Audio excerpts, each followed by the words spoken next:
জঙ্গি নেতা সোহেল রানাই বান্দরবানের বাইশারীতে বৌদ্ধ ভিক্ষু সহ বেশ কটি হত্যাকাণ্ডে অংশ নেয়। তথ্য পুলিশের। ঢাকা থেকে 4 জনকে নিয়ে দেয়া হয় আত্মঘাতী হওয়ার প্রশিক্ষণ। জঙ্গি নেতা মুফতি হান্নানের ফাঁসি কার্যকরে সম্পূর্ণ প্রস্তুত কারা কর্তৃপক্ষ। ব্রিফিংয়ে আইজি প্রিজন। রাষ্ট্রপতির কাছে প্রাণ ভিক্ষা চাইবেন জানালেন জেল সুপার।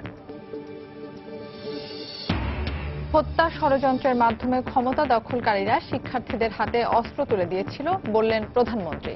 233 জন শিক্ষার্থীর হাতে তুলে দিলেন স্বর্ণপদক। সিটি নির্বাচনে দলীয় প্রার্থীকে জেতাতে এখন কুমিল্লা ছুটছেন আওয়ামী লীগ ও বিএনপির কেন্দ্রীয় নেতারা। প্রচারণার জন্য দিচ্ছেন নানা দিক নির্দেশনা। এবং সরকারি হাসপাতালগুলোতে সুপেয় পানির জন্য নির্ভর করতে হয় বোতলজাত পানির উপর। অসচেতনতার দোহায় কর্তৃপক্ষের পাইপের পানি পানযোগ্য করার পরামর্শ বিশেষজ্ঞদের।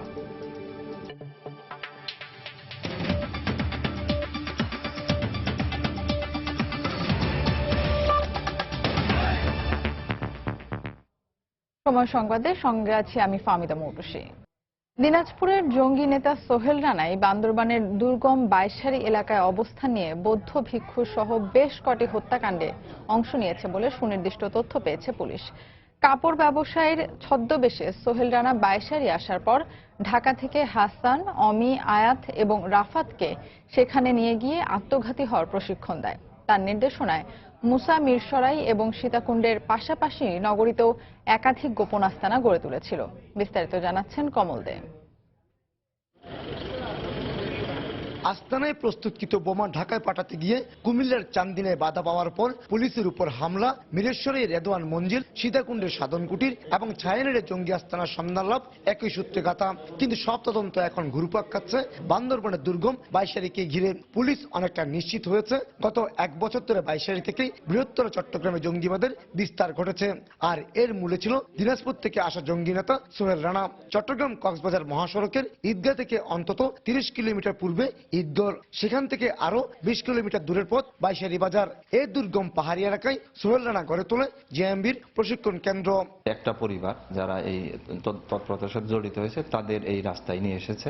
যাবতীয় ফাইন্যান্সিয়াল যে সাপোর্টটা সেটা দিয়েছে দিনাজপুর থেকে আসা এই ব্যক্তি। এবং এদের সাথে ঢাকার মিরপুর থেকে যে 2টা ছেলে নিখোঁজ হয়েছে এছাড়াও ঢাকার আরো কিছু লোকজনের সাথে থাকতে পারে।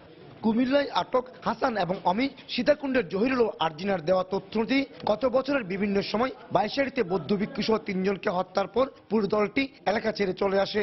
প্রথম পর্যায়ে তারা দক্ষিণ চট্টগ্রামের পটিয়া এবং দ্বিতীয় পর্যায়ে মিরেশ্বরে এবং সীতাকুণ্ডে 3টি আস্তানা গড়ে তোলে। সবশেষ চট্টগ্রাম নগরীর বিভিন্ন স্থানে আরো 3টি আস্তানার তথ্য পুলিশকে জানিয়েছে তারা।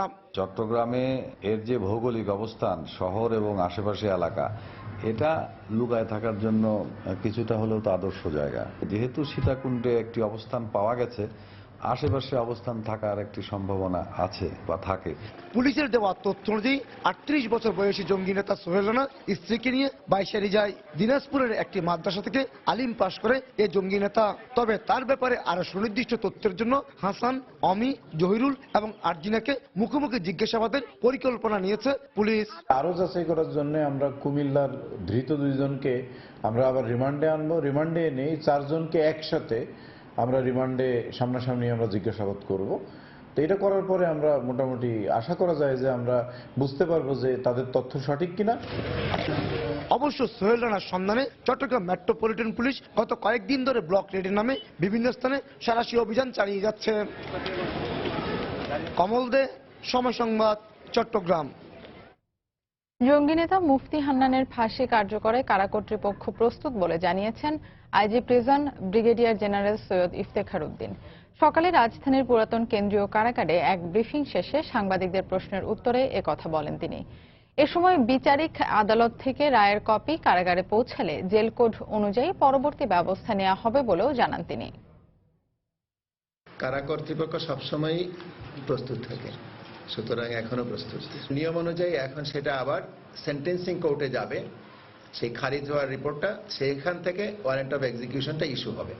তো সেটার জন্য সেটা সেন্টেন্সিং কোর্ট হলো সিলেটে সেটা পাঠানো হয়েছে এবং আমাদের কর্মকর্তারা সেটা মনিটর করছেন যাতে যত শীঘ্রই সেই ওয়ারেন্ট অফ এক্সিকিউশন সহ আমাদের হাতে এসে পৌঁছায়। তারপরে আমরা জেল কোড অনুযায়ী বাকি ব্যবস্থা গ্রহণ করব। এদিকে রাষ্ট্রপতির কাছে প্রাণ ভিক্ষা চাইবেন ফাঁসির দণ্ডপ্রাপ্ত মুফতি হান্নান, জানিয়েছেন কাশিমপুর কেন্দ্রীয় কারাগারের senior jail super Mizanur Rahman. প্রধানমন্ত্রী শেখ হাসিনা বলেছেন, অবৈধভাবে ক্ষমতা দখলকারীরা কেবল ক্ষমতা পাকাপোক্ত করতেই ব্যস্ত ছিল। শিক্ষার্থীদের হাতে তারা অস্ত্র তুলে দিয়েছিল। সকালে প্রধানমন্ত্রীর কার্যালয়ে পাবলিক ও প্রাইভেট বিশ্ববিদ্যালয়ের 233 জন কৃতি শিক্ষার্থীর হাতে স্বর্ণপদক তুলে দেন প্রধানমন্ত্রী। এ সময় তিনি প্রতিটি বিভাগে একটি করে বিশ্ববিদ্যালয় করার ঘোষণা দেন। বলেন, বাংলাদেশকে সামনের দিকে এগিয়ে নিতে প্রস্তুত হতে হবে মেধাবীদের। হত্যাকুর ষড়যন্ত্রের মধ্যে দিয়ে অবৈধভাবে ক্ষমতা দখলকারীরা তারা জাতির দিকে তাকায়নি, মানুষের দিকে তাকায়নি, নিজেদের ওই অবৈধভাবে অর্জিত ক্ষমতাকে নিরঙ্কুশ করার জন্যই সব থেকে ব্যতিব্যস্ত থাকতো এবং নিজেদের আর্থসামাজিক উন্নতির দিকেই তাকাতো। আর শিক্ষা প্রতিষ্ঠানগুলি সব থেকে অবহেলার শিকার হয়েছিল। এই শিক্ষা প্রতিষ্ঠানের মেধাবী ছাত্ররা এক হাতে তাদের হাতে যেমন পুরস্কার তুলে দিয়েছে, আর এক হাতে তুলে দিয়েছে অস্ত্র, ব্যবহার করেছে তাদেরকে পেটোয়া বাহিনী হিসেবে। শিক্ষা প্রতিষ্ঠানগুলিতে অনবরত অস্ত্রের ঝনঝনানি এবং সেশন জট, ভয়াবহ সেশন জটে আমাদের সমস্ত শিক্ষা প্রতিষ্ঠানগুলি জর্জরিত ছিল। উচ্চশিক্ষাকে আরো গুরুত্ব আমরা দিয়েছি, আর সেই উচ্চশিক্ষার সুবিধা করার জন্য যেহেতু প্রি প্রাইমারি থেকে বিশেষ করে প্রাইমারি থেকে মাধ্যমিক পর্যন্ত বৃত্তি উপবৃত্তির ব্যবস্থা আছে, কাজে উচ্চশিক্ষার ক্ষেত্রে যাতে বৃত্তি পায় তার জন্যই প্রাইম মিনিস্টার শিক্ষা সহায়তা ট্রাস্ট ফান্ড গঠন করে দিয়েছি। প্রধানমন্ত্রী শিক্ষা সহায়তা ট্রাস্ট ফান্ডের মাধ্যমে আমরা উচ্চশিক্ষা এমনকি যারা পিএইচডি করবে তাদের জন্য যাতে বৃত্তি দেওয়া যায় সেই ব্যবস্থাটা আমরা করে দিয়েছি, কারণ উচ্চশিক্ষা আমাদের জন্য একান্তভাবে প্রয়োজন। কুমিল্লা সিটি নির্বাচনে দলীয় প্রার্থীকে জেতাতে এখন কুমিল্লা ছুটছেন আওয়ামী লীগ ও বিএনপির কেন্দ্রীয় নেতারা। কর্মীদের সঙ্গে দফায় দফায় বৈঠক ছাড়াও প্রচারণাতেও অংশ নিচ্ছেন তারা। যদিও ভোটাররা বলছেন, কেন্দ্রীয় নেতাদের প্রচারণায় নয়, তারা মেয়র বেছে নেবেন নিজ বিবেচনাতেই। এদিকে সিটি নির্বাচন সামনে থাকলেও দুই দলে কেন্দ্রীয় নেতারা বলছেন, এই সুযোগে 2019 সালের নির্বাচনের জন্য দলকে প্রস্তুত করতে চান তারা। কুমিল্লা প্রতিনিধি বাহার রায়হানকে সঙ্গে নিয়ে আরেফিন প্রিন্সের ক্যামেরায় তাফসির বাবুর প্রতিবেদন। কুমিল্লা সিটিতে মোট ভোটারের সংখ্যা 2,07,384 জন। নির্বাচনের আগ মুহূর্তে এসে এসব ভোটারদের কাছে ছুটছেন মেয়র প্রার্থীরা। মানুষের চেয়ে বড় কিছু নাই। পাশাপাশি দল থেকে মনোনীত প্রার্থীদের জেতাতে এই প্রচারণায় যোগ দিয়েছেন প্রধান দুই দল আওয়ামী লীগ ও বিএনপির কেন্দ্রীয় নেতারাও। আওয়ামী লীগের বেশ কয়েকজন কেন্দ্রীয় নেতা কুমিল্লায় অবস্থান করে একের পর এক বৈঠক করছেন দলের স্থানীয় নেতাকর্মীদের সঙ্গে। কেন্দ্রভিত্তিক আলাদা কমিটি করে প্রচারণার জন্য দিচ্ছেন নানান দিক নির্দেশনা। একইভাবে বিএনপির কেন্দ্রীয় নেতারাও ব্যস্ত দলের কর্মীদের সর্বশক্তি নিয়ে মাঠে নামাতে। নেতারা জানান, নির্বাচনে নিজ প্রার্থীকে জেতাতে চান তারা। এখন নৌকা প্রতীক নিয়ে নির্বাচন হচ্ছে, যারা আওয়ামী লীগের হিসাবে নিজেদের ক্লেম করেন সকলেই নৌকার জন্য নেমে কাজ করবে। আমরা যারা বিএনপি করি, আমরা যারা ধানের শীষের পক্ষের মানুষ, বা আমরা যে রাজনৈতিক জোটে আছি, আমরা সবাই তো চেষ্টা করবই। তবে সিটি নির্বাচনের পাশাপাশি 2019 সালের জাতীয় নির্বাচনের জন্য দল গোছানোর উদ্দেশ্যে কাজ করছেন বলে জানান দুই দলের নেতারা। সারা দেশে বিভিন্ন জায়গায় এসব উদ্দীপনা বৃদ্ধির টোটাল রেজাল্টটা তো পাবো আমরা জাতীয় নির্বাচন। নির্বাচনের পরে আমরা ইনশাআল্লাহ চেষ্টা করব যাতে কুমিল্লাতে আমাদের মহানগরের কমিটি একটা শক্ত মজবুত কমিটি যাতে আমরা করতে পারি। এদিকে কুমিল্লায় কেন্দ্রীয় নেতাদের প্রচারণাকে স্বাগত জানালেও সাধারণ ভোটাররা বলছেন, নিজ বিবেচনাতেই তারা বেছে নেবেন পরবর্তী মেয়র। তারা তো এখানকার লোক না, তারা আস্তে আস্তে সবাই সাথে মিট করতেছে, সবাই সবার পক্ষ থেকে কথা বলতেছে। ধানের শীষ নৌকা দেখানোর জন্য আসতেছে, কিন্তু আমাদের মনের ভিতরে যেটা সেটা হলো যে আমরা যাকে সিলেক্ট করব তাদেরকে ভোট দেব। 2019 সালের জাতীয় নির্বাচনের আগে এরকম সিটি কর্পোরেশন নির্বাচনগুলোকেই দলের জনপ্রিয়তা আর সাংগঠনিক যাচাইয়ের মঞ্চ হিসেবে দেখছে প্রধান দুই রাজনৈতিক দল আওয়ামী লীগ এবং বিএনপি। এই উপলক্ষে এসব নির্বাচনে দলের সর্বোচ্চ শক্তি নিয়োগ করছে তারা। তবে নারায়ণগঞ্জে আওয়ামী লীগের জয়ের পর এই কুমিল্লায় তাদের জয়ের ধারা অব্যাহত থাকবে নাকি এখান থেকেই বিএনপির ঘুরে দাঁড়ানোর সূচনা হবে, সেটা এখন সময়ই বলে দেবে। তাফসির বাবু, সময় সংবাদ, কুমিল্লা। সময় সংবাদে আরো থাকছে, গাইবান্ধা 1 আসনের উপনির্বাচনে চলছে ভোট গ্রহণ। কেন্দ্রগুলোতে ভোটার উপস্থিতি তুলনামূলক কম।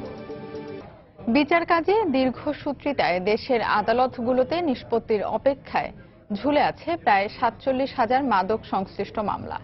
আর সাক্ষীর অভাবে সাজা না হওয়ায় জামিন পেয়ে একই অপরাধে জড়িয়ে পড়ছে মামলার আসামিরা। তাই মাদক সংশ্লিষ্ট মামলাগুলোর দ্রুত নিষ্পত্তির জন্য পৃথক আদালত গঠনের পরামর্শ মাদকদ্রব্য নিয়ন্ত্রণ অধিদপ্তরের। অপরাধ বিজ্ঞানীরা বলছেন, এর মূল হোতাদের আইনের আওতায় আনার পাশাপাশি মাদকদ্রব্য চোরাচালান বন্ধে সীমান্তে নজরদারি বাড়ানো জরুরি। সাদিকুর রহমানের রিপোর্ট। মাদকদ্রব্য নিয়ন্ত্রণ অধিদপ্তরের হিসেব অনুযায়ী সংস্থাটি চলতি বছরের জানুয়ারি মাসেই সারা দেশে মাদক সংশ্লিষ্ট মামলা করেছে 795টি। এসব মামলায় আসামির সংখ্যা 856 জন। এছাড়া একই সময় সকল আইনশৃঙ্খলা বাহিনী মিলে মামলা করেছে 7,358টি এবং আসামি করা হয়েছে 9,248 জনকে। গত 5 বছরে মামলা দায়েরের পরিমাণ বাড়লেও থেমে নেই মাদকদ্রব্যের চোরা কারবারি। গত বছর মাদকদ্রব্য নিয়ন্ত্রণ অধিদপ্তর ও আইনশৃঙ্খলা বাহিনী মিলে সারা দেশে মোট মামলা করে ৭৯,৫১২টি। মাদকদ্রব্য নিয়ন্ত্রণ আইনে সর্বোচ্চ সাজা মৃত্যুদণ্ড হলেও সাক্ষীর অভাবে পার পেয়ে যায় অপরাধীরা। জামিন পেয়ে আবার নেমে পড়ে একই অপরাধে। যারা ঘটনার সাথে সম্পৃক্ত দেখেছে বা জানে ঘটনাস্থলের আশেপাশে, তাদেরকে সাক্ষী করা দরকার। একজন আননোন পার্সন, স্ট্রেঞ্জার, তাকে যেন সাক্ষী না করা হয়, তাহলে তো মামলার যে মূল লক্ষ্য আসামিকে শাস্তি দেওয়া, সেটা হবে না। মাদকদ্রব্য নিয়ন্ত্রণ অধিদপ্তর বলছে, বারবার অভিযান পরিচালনা করলেও আইনের ফাঁকে পার পেয়ে যায় অপরাধীরা। আর অপরাধ বিজ্ঞানীরা বলছেন, মাদকদ্রব্য নিয়ন্ত্রণে সীমান্তে নজরদারি বাড়াতে হবে। কমপক্ষে 47,000 মামলা পেন্ডিং আছে।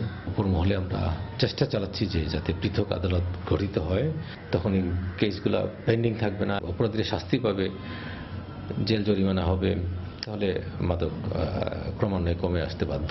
স্ট্রাইকিং ফোর্স দেওয়া হয় আমাদের অনুকূলে, তাহলে আমরা যে কোনো সময় আমরা যে কোনো অপারেশনে যেতে সুবিধা হবে। ড্রাগ ডিলারদের মানে আমরা কিন্তু কালো হাত ভেঙে দিতে পারি নাই এবং তাদেরকে কিন্তু আমরা কখনোই মামলার সোপর্দ করতে পারিনি, তাদেরকে আমরা বিচারের আওতায়ও আনতে পারিনি। বর্ডার দিয়ে কিভাবে স্মাগলিং গুডস কিভাবে আসে যায়, তার সাথে কারা বেনিফিশিয়ারি, এগুলো আমরা মোটামুটি সবাই জানি। যদি আমরা ইনস্টিটিউশনাল ডেভেলপমেন্ট না করতে পারি, যত কথাই আমরা বলি, এতে কোনো কাজ হবে না।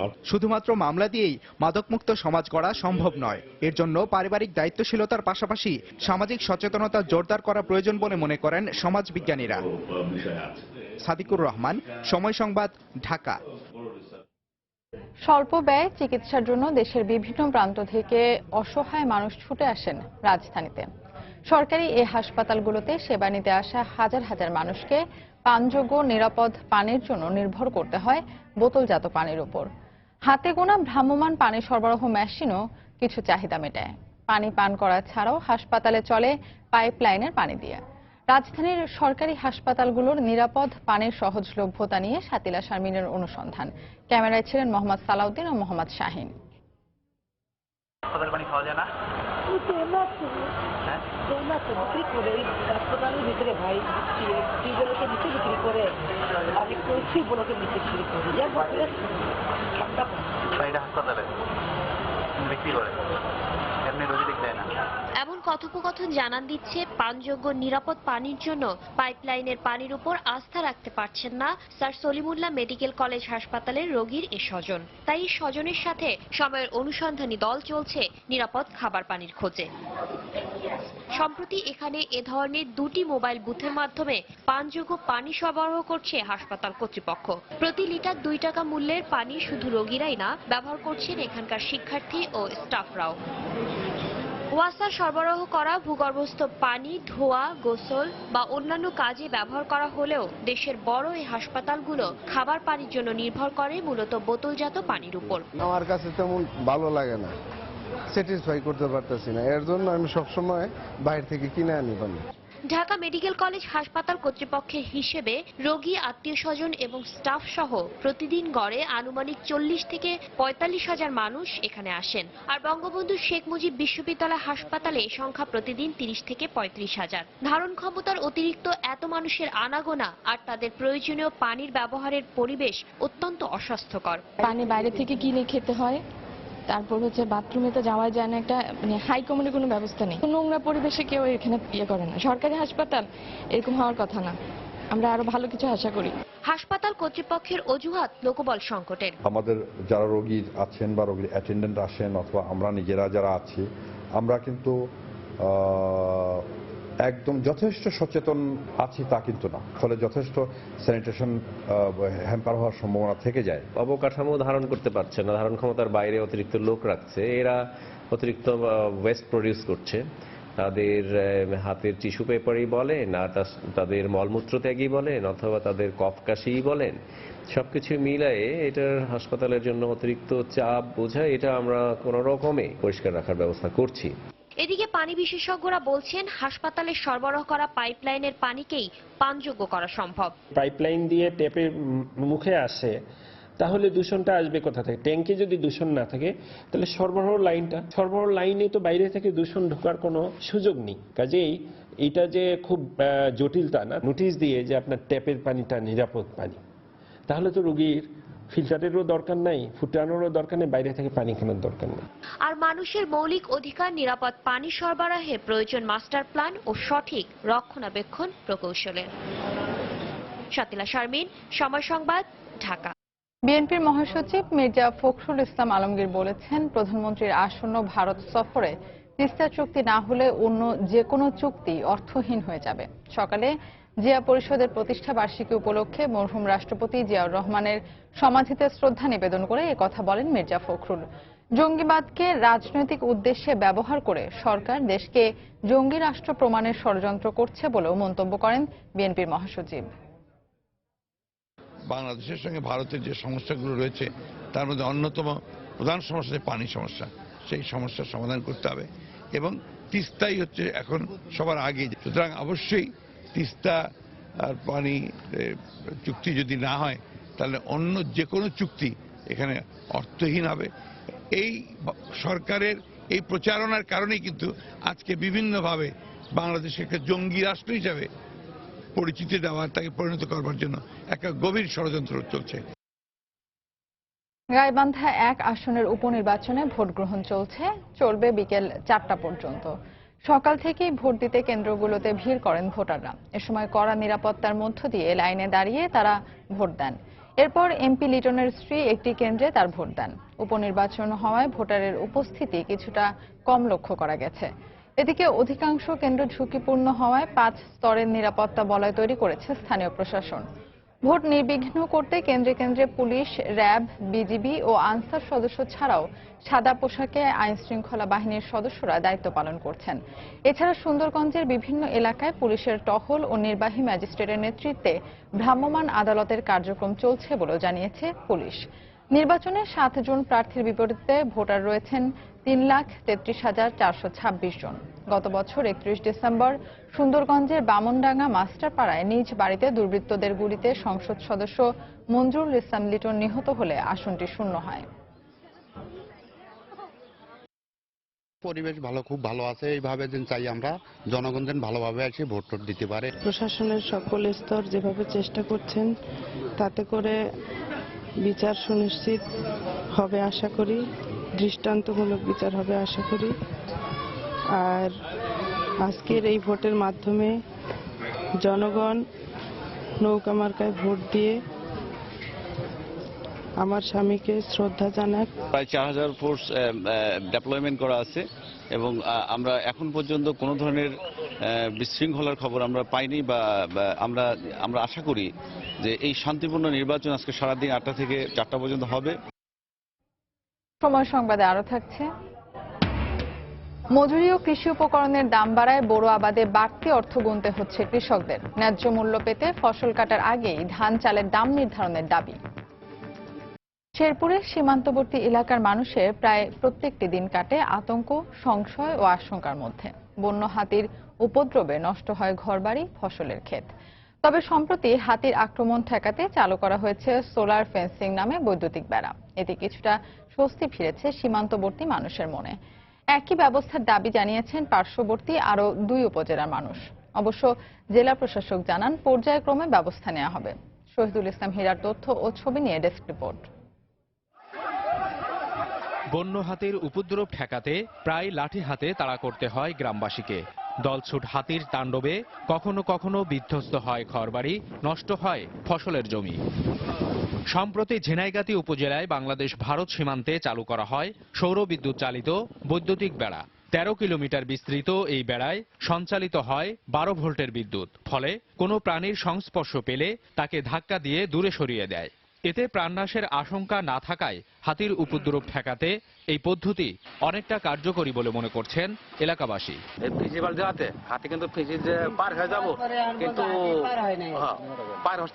পার হতে পারে না, তাতে আমরা শান্তি আছে। দিচ্ছে কি ভালো, হাতি আসিয়ে তার দিয়ে ঘুরে দিকে থাকে। সোলার ফেন্সিং স্টার্ট করার পরে হাতি এই লোকালিটির ভিতরে ঢুকে নেয়। এটা একদম এই এলাকার মানুষ এটা সুফল পাওয়া শুরু করেছে। এদিকে হাতির আক্রমণ ঠেকাতে একই পদ্ধতি গ্রহণের দাবি জানিয়েছেন শ্রীবর্দী ও নলিতাবাড়ী উপজেলার বাসিন্দারা। ওই বেড়াটা যদি আমাদের এই এলাকায় হয় তাহলে হাতির থেকে আমরা অনেক বেঁচে যাব। এই বিদ্যুতের লাইনটা যদি আমাদের এই এলাকাটা হইতো, মনে হয় এই স্কিমের দানটা আমরা ঠিক মতন তুলতে পারতাম। জেলা প্রশাসক আশ্বাস দিলেন, পর্যায়ক্রমে সব এলাকায় এ ব্যবস্থা নেওয়া হবে। ধারাবাহিকভাবে সমস্ত এরিয়া এই সোলার ফেন্সিং এর আওতায় আসবে, যাতে দ্রুত এই কাজটি শেষ হয়। আশা করি এটি শেষ হলে এই অঞ্চলে মানুষের হাতির যে উপদ্রব এটি থেকে রক্ষা পাবে। শেরপুরের সীমান্তবর্তী 3 উপজেলায় গত 25 বছরে বন্য হাতির আক্রমণে মারা গেছে শতাধিক মানুষ। নষ্ট হয়েছে বসতঘর ও হাজার হাজার একর জমির ফসল। সময় সংবাদ, শেরপুর। ৭১-এর আজকের দিনে বঙ্গবন্ধু শেখ মুজিবুর রহমানের সাথে প্রেসিডেন্ট ইয়াহিয়া খান ও জুলফিকার আলী ভুট্টোর বৈঠক হয়। এদিন অনির্দিষ্টকালের জন্য জাতীয় পরিষদের অধিবেশন স্থগিত করেন প্রেসিডেন্ট ইয়াহিয়া খান। ইতিহাসের আজকের দিনটির কথা জানাচ্ছেন তরিকুল ইসলাম সৌরভ।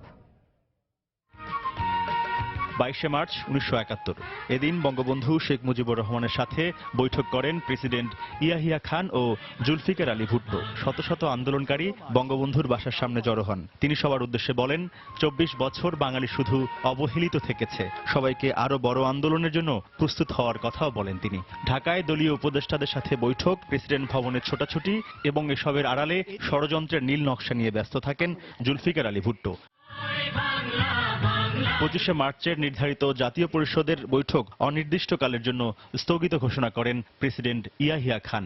সাংবাদিকদের এক প্রশ্নের জবাবে বঙ্গবন্ধু শেখ মুজিবুর রহমান বলেন, আমাদের দাবি পূরণ না হওয়া পর্যন্ত জাতীয় পরিষদের অধিবেশনে আমরা যোগ দেব না। তরিকুল ইসলাম সৌরভ, সময় সংবাদ, ঢাকা। পাঠ্য বই তো দূরের কথা, লিখিত কোনো রূপ নেই ক্ষুদ্র নৃগোষ্ঠীদের মাতৃভাষার। জন্মের পর মায়ের মুখের কথা কেবল মুখে মুখে টিকে আছে। তাই কালের বিবর্তনে দিন দিন হারিয়ে যেতে বসেছে তাদের নিজস্ব ভাষা। হাজার বছরের ঐতিহ্য এসব ভাষাকে টিকিয়ে রাখতে পাঠ্যপুস্তকে এ ভাষার প্রচলনের দাবি আদিবাসীদের। আর শিক্ষা ও ধর্মগুরুদের মতে মাতৃভাষার পরিবর্তে বাংলা ভাষায় শিক্ষা জীবন শুরু হয় ভাষার দুর্বোধ্যতার কারণে ঝরে পড়ছে অনেক শিক্ষার্থী। গাইবান্ধা থেকে হেদায়েতুল ইসলাম বাবুর প্রতিবেদন, ছবি তুলেছেন ওবায়দুল ইসলাম।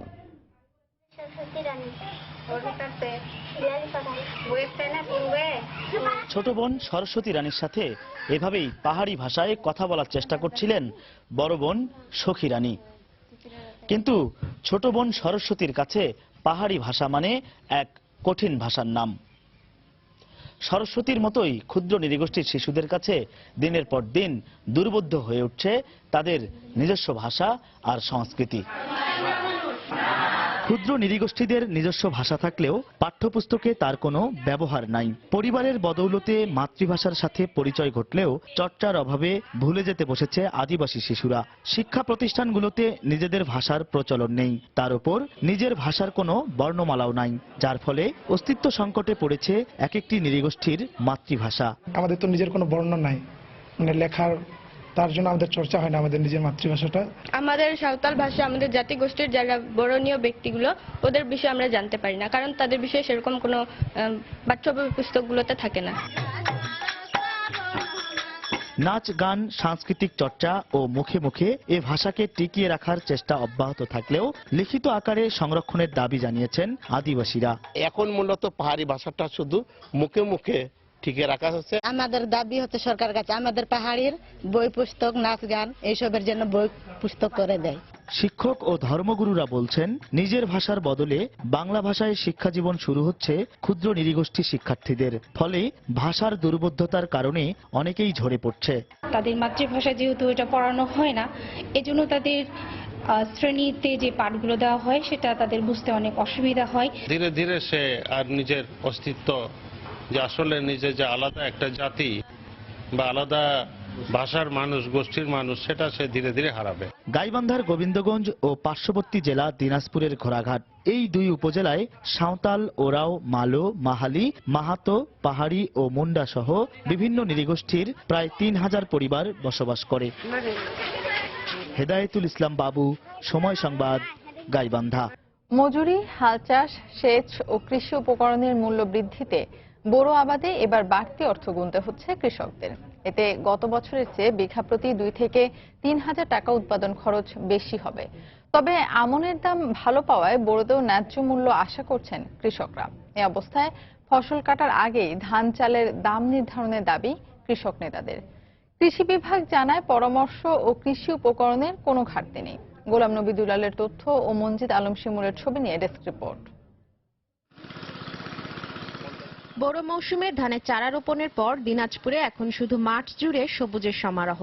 নিড়ানির পর পোকামাকড় নির্মূলের জন্য জমিতে কীটনাশক স্প্রে করছে কৃষক। অনুকূল আবহাওয়া থাকায় ভালো ফলন আশা করছে কৃষক। সেচ ও হাল চাষ এবং কৃষি শ্রমিকদের মজুরি বৃদ্ধি পাওয়ায় বিঘা প্রতি 2 থেকে 3 টাকা বেশি খরচ গুনতে হচ্ছে তাদের। আর আমনে ভালো দাম পাওয়ায় বোরোতেও একই প্রত্যাশা কৃষকের। সরকার বিদেশ থেকে চালটা না কিনাতে এবার আমনের দাম বেশি পাইছি, তো আশা করি এবারও বড় ধানের দাম থাকবে। এবার ধানের দাম বেশি পাইছি মুই, হ্যাঁ, ধান আবার বড় ধান বেশি লাগাইছু।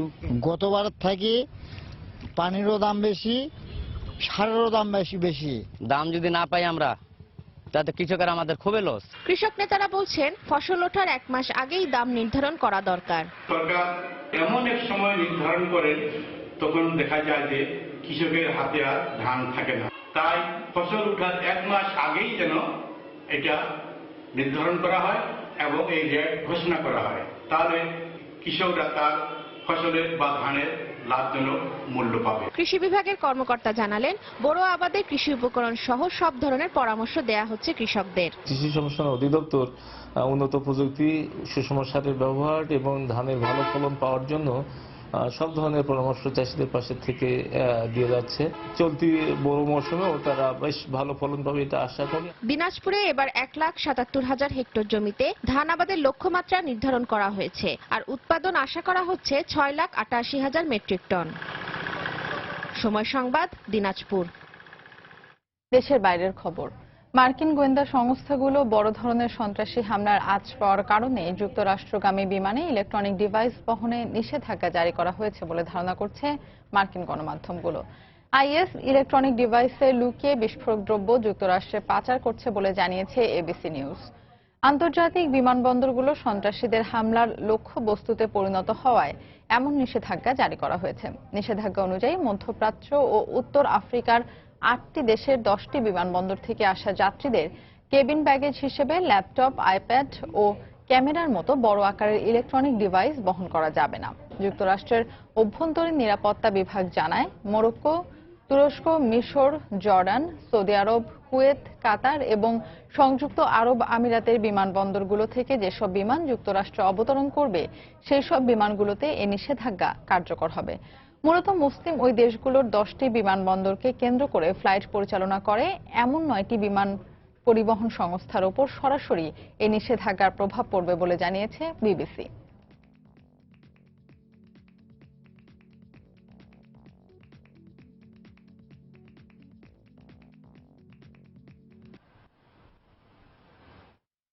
এ পর্যায়ে শীর্ষ সংবাদ জানিয়ে দিচ্ছে আরেকবার। জঙ্গি নেতা সোহেল রানাই বান্দরবানের বাইশারীতে বৌদ্ধ ভিক্ষু সহ বেশ কটি হত্যাকাণ্ডে অংশ নেয় তথ্য পুলিশের। ঢাকা থেকে 4 জনকে নিয়ে দেয়া হয় আত্মঘাতী হওয়ার প্রশিক্ষণ। জঙ্গি নেতা মুফতি হান্নানের ফাঁসি কার্যকরের সম্পূর্ণ প্রস্তুত কারা কর্তৃপক্ষ। ব্রিফিংয়ে আইজি প্রিজন। রাষ্ট্রপতির কাছে প্রাণ ভিক্ষা চাইবেন, জানালেন জেল সুপার।